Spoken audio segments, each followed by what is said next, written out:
حضرت ابو ایوب رضی اللہ تعالیٰ عنہ سے مروی ہے، انہوں نے کہا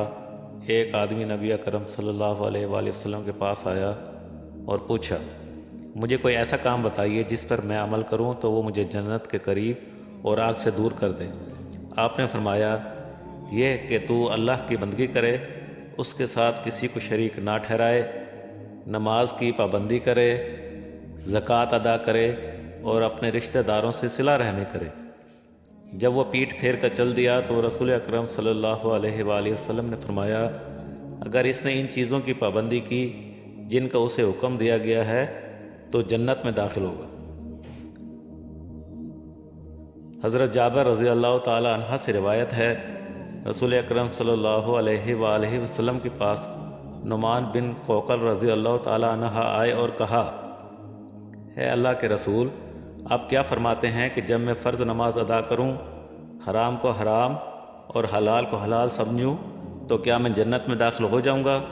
نبی اکرم صلی اللہ علیہ وآلہ وسلم نے فرمایا ہاں۔ حضرت جابر رضی اللہ تعالی عنہ سے روایت ہے کہ ایک آدمی نے رسول اکرم صلی اللہ علیہ وآلہ وسلم سے سوال کیا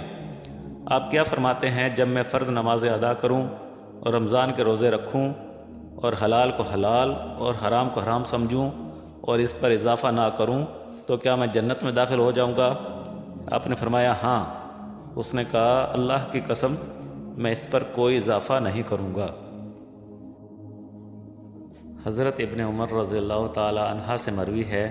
انہوں نے نبی اکرم صلی اللہ علیہ وآلہ وسلم سے روایت کی، نبی اکرم صلی اللہ علیہ وآلہ وسلم نے فرمایا اسلام کی بنیاد 5 چیزوں پر ہے، اس پر کہ اللہ کی عبادت کی جائے اور اس کے سوا ہر کسی کی عبادت سے انکار کیا جائے، نماز قائم کرنے، زکوٰۃ دینے،